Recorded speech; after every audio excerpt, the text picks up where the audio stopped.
ونعوذ بالله من شرور أنفسنا ومن سيئات أعمالنا من يهده الله فلا مضل له ومن يضلله فلا هادي له ونشهد أن لا إله إلا الله وحده لا شريك له ونشهد أن سيدنا ومولانا محمدا عبده ورسوله أما بعد فأعوذ بالله من الشيطان الرجيم بسم الله الرحمن الرحيم يا أيها الذين آمنوا كلوا من طيبات ما رزقناكم واشكروا لله وقال رسول الله صلى الله عليه وسلم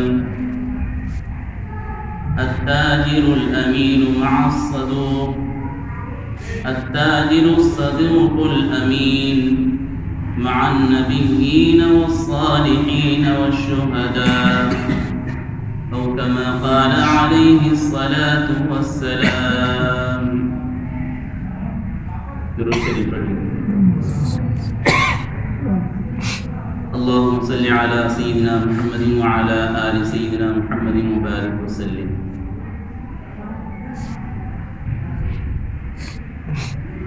جمعہ کا مبارک دن، جمعہ کی نماز کے لیے قرآن کریم میں اللہ تبارک و تعالی نے ارشاد فرمایا یا ایھا الذین آمنوا اذا نودی للصلاة من یوم الجمعة فاسعوا الی ذکر اللہ وذروا البیع. اے ایمان والو،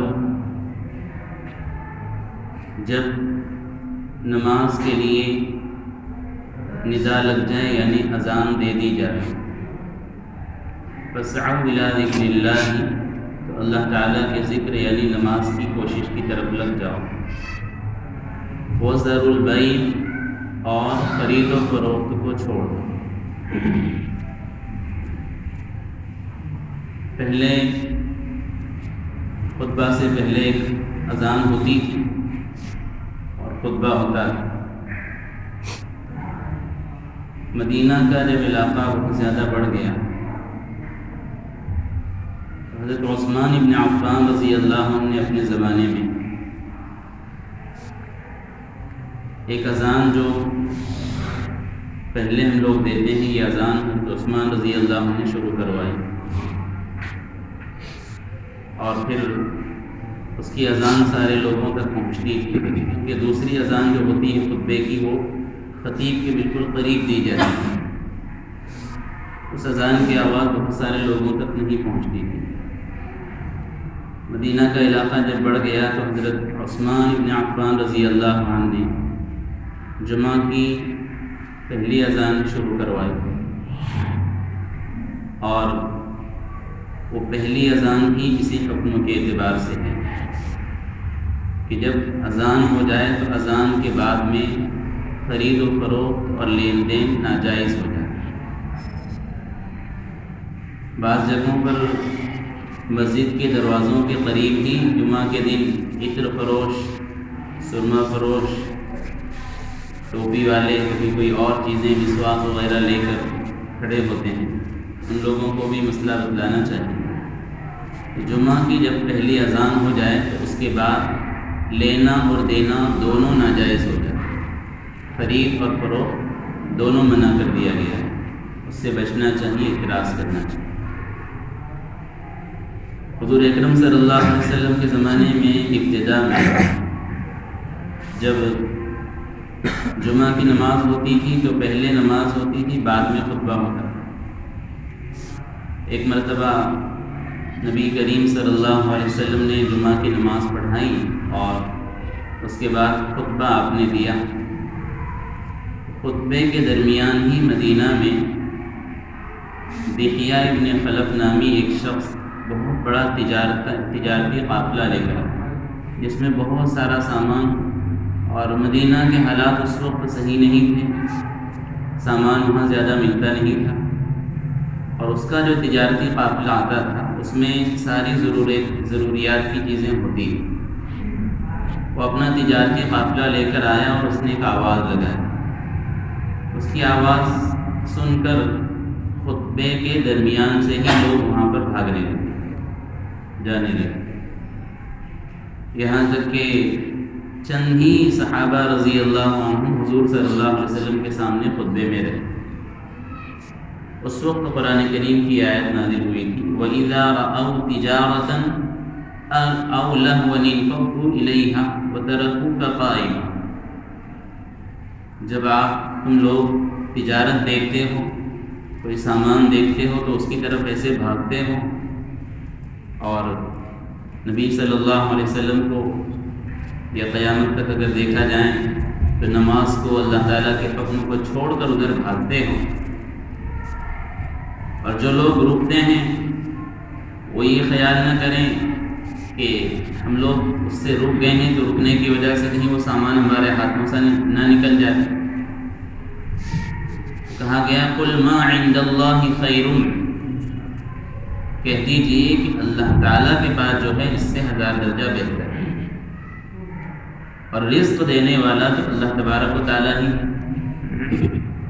اس لیے اس طرح سے کوئی آواز لگے یا کوئی اور معاملہ ہو اور مقابلے میں دین ہو، اللہ تعالیٰ کا حکم ہو، تو اس کو چھوڑ کر آدمی مال و دولت کی طرف نہ بڑھے.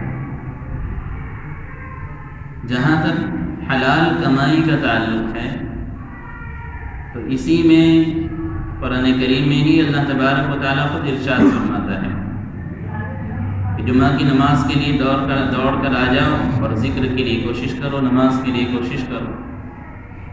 آگے اللہ تعالیٰ ارشاد فرماتا ہے فَإِذَا قُضِيَتِ الصَّلَاةُ، جب نماز ادا کر دی جائے، فَانْتَشِرُوا فِي الْأَرْضِ، تو پھر زمین میں پھیل جاؤ، وَابْتَغُوا مِنْ فَضْلِ اللَّهِ، اور اللہ تعالیٰ کے فضل کو تلاش کرو. ہمارے یہاں پر دیگر شریعتوں میں مثلا یہودیوں کے متعلق جو سنیچر کے دن کے متعلق، ہفتے کے دن کے متعلق منع کیا گیا تھا کہ اس دن کوئی تجارت نہیں کر سکتا، لین دین نہیں کر سکتا، کمائی نہیں کر سکتا، ویسا معاملہ ہمارے یہاں نہیں. اللہ تعالیٰ نے ہمیں اس کی اجازت دی ہے، جمعہ کے دن پہ ہم تجارت کر سکتے ہیں، لیکن نماز کی ادائیگی کا حکم جب آ جائے تو تجارت چھوڑ کر اللہ تعالیٰ کے حکم کی طرف آ جاؤ. اور نماز ادا کر لی تو اللہ تعالیٰ خود ارشاد فرماتا ہے فَإِذَا قُضِيَتِ الصَّلَاةُ فَانْتَشِرُوا فِي الْأَرْضِ وَابْتَغُوا مِنْ فَضْلِ اللَّهِ، اللہ تعالیٰ کے فضل کو تلاش کرو. وَاذْكُرُوا اللَّهَ كَثِيرًا لَعَلَّكُمْ تُفْلِحُونَ، اور روزی تلاش کرنے میں اس بات کا خیال رکھنا کہ اللہ تبارک و تعالیٰ کا ذکر اور اللہ تعالیٰ کا خیال تمہیں ہمیشہ. ایسا نہ ہو کہ پھر وہاں تم غفلت کا شکار ہو جاؤ اور اس شکار کی وجہ سے پھر حلال و حرام کی تمیز نہ رہ جائے، گناہ کے اندر پڑ جاؤ. اللہ تعالیٰ نے بھی قرآن کریم میں ہمیں رزق کی طرف، حلال کمائی کی طرف آمادہ فرمایا ہے. خود قرآن کریم کی دوسری آیت جس میں خطبے میں نے پہلے پڑھی، یا ایھا الذین آمنوا کلوا من طیبات ما رزقناکم، اے ایمان والو، ہم نے جو حلال چیزیں تمہارے لیے رکھی ہیں اس کو کھاؤ.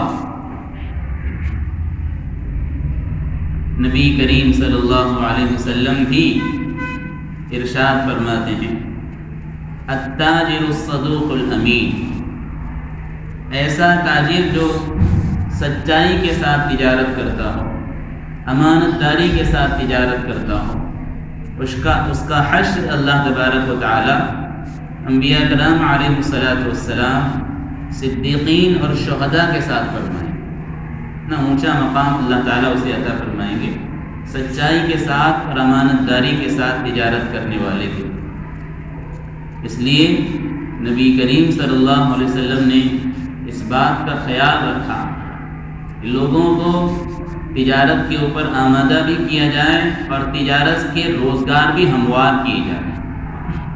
ظاہر سی بات ہے کہ ایک حکومت چلانے کے لیے، ایک نظام چلانے کے لیے اگر ان چیزوں کا خیال نہ رکھا گیا اور لوگوں کو روزگاری نہ ملے تو پھر ڈاکہ زنی ہوگی، چوری ہوگی، لوگوں کے مال کو حرام طریقے سے لوگ حاصل کرنے کی کوشش کریں۔ نبی کریم صلی اللہ علیہ وسلم نے اس کا خیال رکھا۔ مدینہ میں باقاعدہ ایک بازار کی بنیاد حضور صلی اللہ علیہ وسلم نے ڈلوائی۔ جب ایک مرتبہ یہودیوں کے بازار میں ایک مسلمان عورت کچھ خریدی کے لیے گئی تو انہوں نے اس کے نقاب کا اور اس کا کچھ مذاق اڑایا۔ انہوں نے آ کر حضور اکرم صلی اللہ علیہ وسلم سے شکایت کی کہ اللہ کے رسول صلی اللہ علیہ وسلم ایسا معاملہ ہمارے ساتھ ہوا۔ تو حضور اکرم صلی اللہ علیہ وسلم نے اس کے بعد مدینہ میں مسلمانوں کا مارکیٹ کا افتتاح فرمایا۔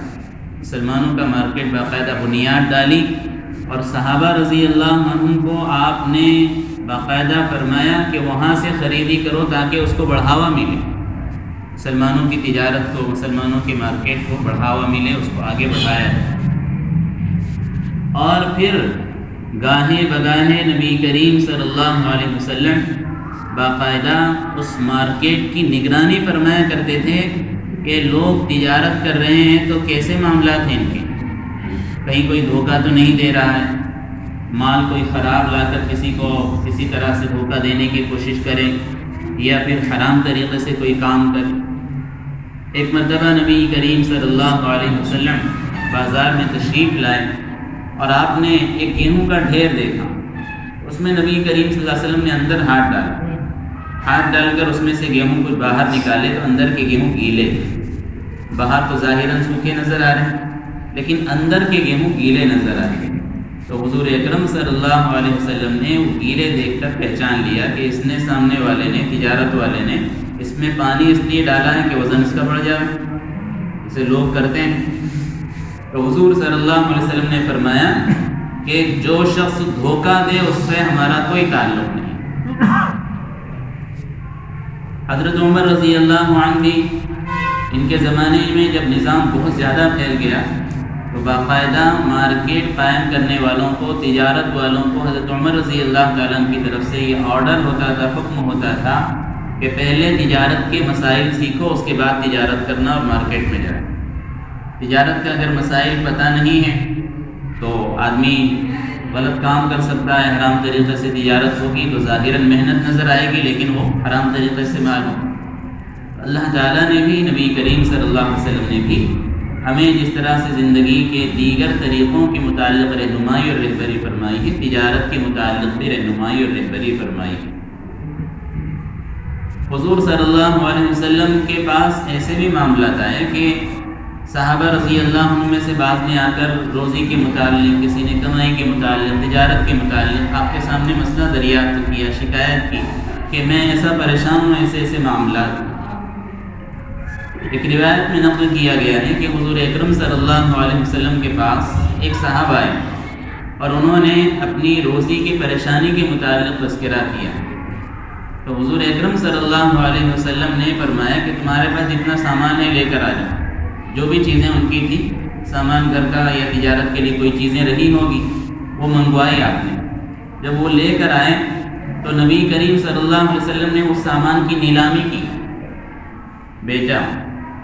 وہ جو بھی چھوٹا موٹا سامان تھا حضور صلی اللہ علیہ وسلم نے اس کو فروخت کیا، نیلامی کی، اور اس سے جو چیز حاصل ہوئی، دینار، درہم وغیرہ، تو نبی کریم صلی اللہ علیہ وسلم نے اس رقم کے ذریعے سے ایک دوسرے آدمی سے ایک کلہاڑی خرید اور کلہاڑی خرید کر اس آدمی کو دی اور فرمایا کہ جاؤ اور جا کر لکڑی توڑو اور فروخت کرو اور 15 دن تک میرے سامنے مت آنا۔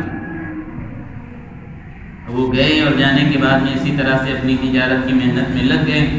15 دن تک وہ لکڑی کاٹ کر فروخت کرتے رہے۔ 15 دن کے بعد وہ حضور اکرم صلی اللہ علیہ وسلم کے پاس آئے تو حضور اکرم صلی اللہ علیہ وسلم نے ان کے چہرے پر بشاشت اور اچھی وہ کمائی کا جو اثر تھا وہ محسوس فرمایا۔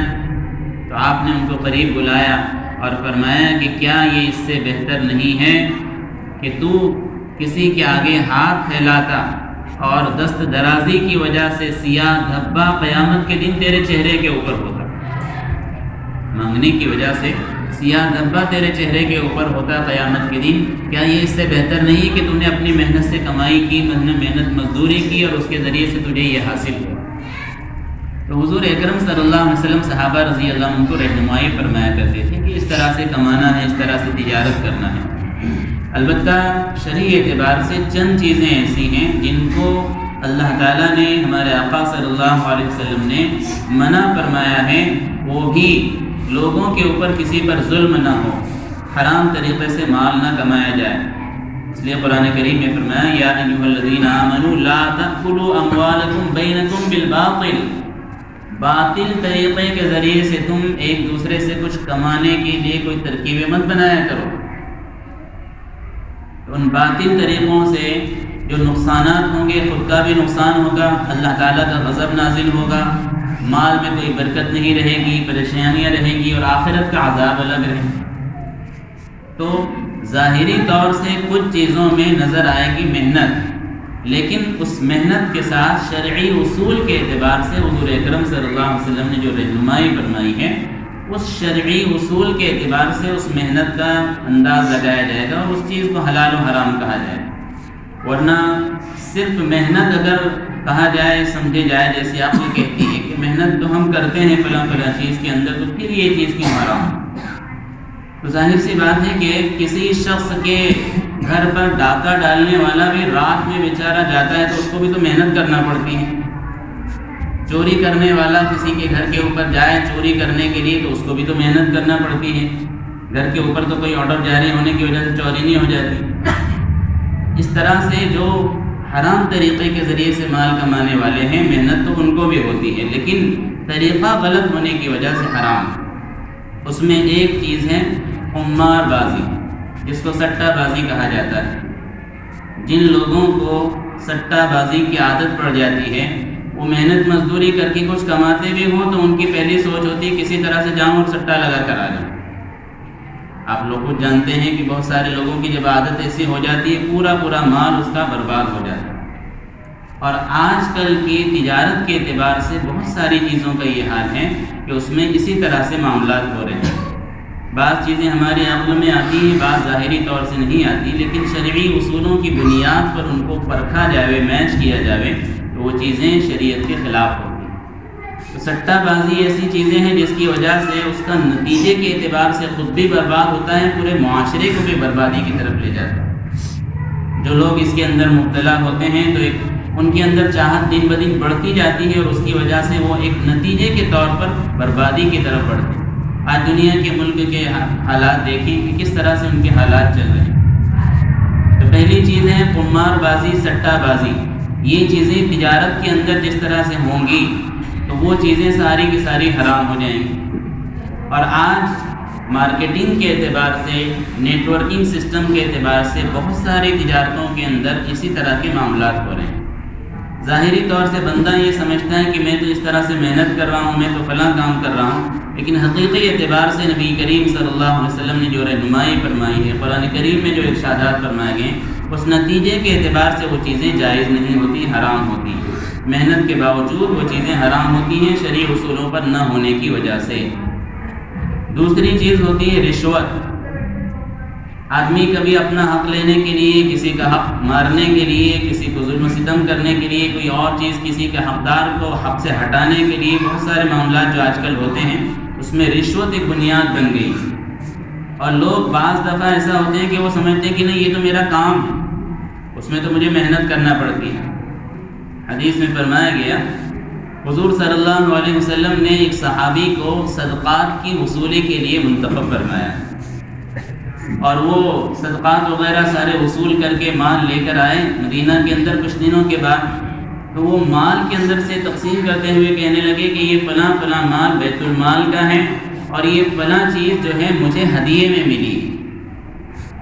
حضور اکرم صلی اللہ علیہ وسلم ممبر پر تشریف فرما ہوئے، اور ممبر پر تشریف فرما ہونے کے بعد آپ نے ارشاد فرمایا کہ میں ایک شخص کو منتخب کرتا ہوں صدقات کی وصولی کے لیے، اس کے بعد وہ کچھ مال لے کر آتا ہے اور اس مال میں سے وہ کہتا ہے کہ فلاں مال بیت المال کا ہے اور فلاں مال میرے ہدیے کا ہے۔ خدا کی قسم میں اس سے یہ کہتا ہوں کہ تو اپنے ماں اور باپ کے گھر میں بیٹھ کر کیوں نہیں دیکھتا کہ تجھے کوئی ہدیہ لا کر دے دے؟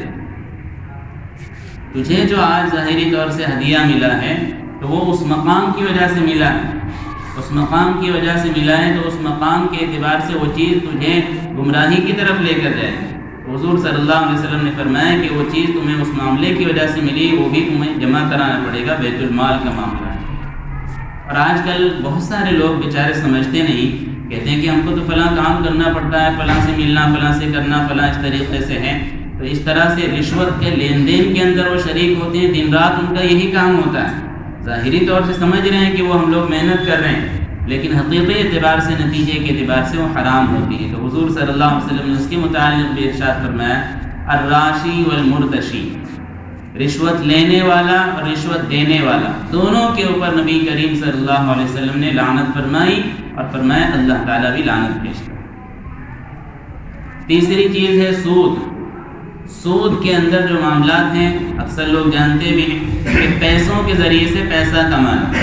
وہ آج کل شیئر مارکیٹ کے اندر بھی ظاہری طور سے لوگ اس کو تجارت سمجھتے ہیں، لیکن اس کا بھی مسئلہ پہلے تحقیق کریں کہ شیئر مارکیٹ کے اندر کسی چیز کا سامان کا کوئی معاملہ ہے تو سامان کے اعتبار سے ہوگا، ورنہ صرف پیسے کے اتار چڑھاؤ کے لیے آپ نے پیسہ اس میں ڈالا ہے تو وہ بھی سود کے اندر آ جائے. بہت سارے لوگ اس کے اندر پیسہ ڈالتے ہیں اور اس انتظار میں صرف رہتے ہیں کہ پیسہ اوپر جائے گا، میں اپنا پیسہ نکالوں. یہ پیسوں پر پیسہ کمانا یہ سود ہے. اللہ تعالیٰ نے اس کو حرام کیا. حضرت عبداللہ ابن عباس رضی اللہ عنہ فرماتے ہیں کہ ہم نے تجارت کے 10 طریقوں میں سے، 10 قسموں میں سے، 10 حصوں میں سے 9 حصوں کو صرف اس لیے ترک کیا تھا کہ اس میں سود کا شک تھا. ہم کو تجارت کے 10 شعبوں میں سے، 10 حصوں میں سے یہاں ہم کو سود کا شک تھا، سود کا شائبہ تھا، تو ہم نے ان میں سے 9 حصے ترک کی. ایک حصہ قابل اطمینان تھا تو اس کو ہم نے پکڑا. یہ معاملات ایسے ہیں کہ جس کی وجہ سے لوگوں کو عام طور سے سمجھنا ذرا مشکل ہوتا ہے، لیکن حقیقی اعتبار سے وہ تجارتیں حرام ہوتی ہیں. تو اس طرح سے شہر دھولیا میں بھی بہت ساری کمپنیاں ہیں، ہربلائن وغیرہ کے متعلق ویسٹیج ہے، ایم وے ہے، دیگر کمپنیاں ہیں، اور بہت ساری دیگر اور کمپنیاں ہیں. ان کمپنیوں میں بھی ایک تو معاملہ جو ہے وہ ممبرشپ وغیرہ کی. ممبرشپ کے ذریعے سے جو چیزیں ہوتی ہیں تو پہلے درجے کے اندر اگر کہا بھی جائے کہ وہ اپنی محنت کر رہا ہے، لیکن نچلے درجوں کے جو معاملات ہیں ان میں 100% محنت نہیں ہوتی، اس لیے کہ کچھ لوگ محنت کرتے نظر آتے ہیں، کچھ بیٹھ کر بھی ان کو ویسے ہی پیسہ مل رہا ہے. اس کی تفصیلات بڑی ہیں، لیکن بہرحال عمومی اعتبار سے یہ سمجھ لیں کہ اس طرح سے نیٹ ورکنگ جو مارکیٹنگ لوگ اس کے اندر جاتے ہیں اور یہ سمجھتے ہیں کہ وہ کم وقت ہوگا لیکن سائڈ میں میرا معاملہ چلتا رہے گا. بہت سارے اچھے لوگ بھی کمائی کر رہے ہیں، لیکن کمائی اپنی نوکریوں کے ساتھ میں اس طرح سے پیسے لگا کر چاہتے ہیں کہ کچھ نہ کچھ میرا آگے تجارت ہوتے رہے، فائدہ ہوتے رہے، لیکن اس طرح کی قسمیں اکثر اس کے اندر حرام ہیں. اس لیے اس سے احتیاط کرنا چاہیے، بچنا چاہیے. نبی کریم صلی اللہ علیہ وسلم نے حرام لقمے کے متعلق ارشاد فرمایا تھا، خدا کی قسم حرام لقمے کے ذریعے سے جو جسم نشو نما پائے اس کے لیے جہنم ہی بہتر ہے. اگر ایک لقمہ بھی حرام کا ہمارا جا رہا ہے، اس کے ذریعے سے ہمارا اعضاء بن رہے ہیں، جسم کی نشو نما اس کے ذریعے سے ہو رہی ہے، تو حدیث میں فرمایا گیا کہ اس کے لیے جہنم ہی بہتر ہے. دعائیں نہ قبول ہونے کے متعلق بھی یہی ارشاد فرمایا گیا کہ حرام لقمہ جب بندے کے جسم کے اندر جاتا ہے تو اللہ تعالیٰ اس کی دعائیں قبول نہیں فرماتا ہے، آخرت میں اس کا سخت عذاب ہو. تو ایسی بہت ساری شکلیں ہیں جو معاشرے کے اندر حرام چل رہی ہیں. کئی معاملات ایسے ہوتے ہیں کہ بستی کے لین دین کے اندر لوگ بستی جلدی مجھے اٹھانا ہے، اس لیے کسی سے کہتے ہیں کہ تیری بستی مجھے دے دے، میں تجھے اتنی رقم بڑھا کر دے دوں گا، وہ بھی حرام ہے. پیسوں کے ذریعے سے پیسہ نہیں بڑھایا جا سکتا. بہت سارے لوگ فکس ڈپازٹ کے اندر رقم رکھ دیتے ہیں کہ اس کے ذریعے سے جو آئے گا تو ہم لے لیں گے. اب بینکیں کچھ بھی لالچ دے کر کہیں کہ ہم تم کو اتنا ہفتہ دیں گے اور فلاں چیز کریں گے، لیکن وہ ہفتہ ان کا سود ہی کہلائے گا.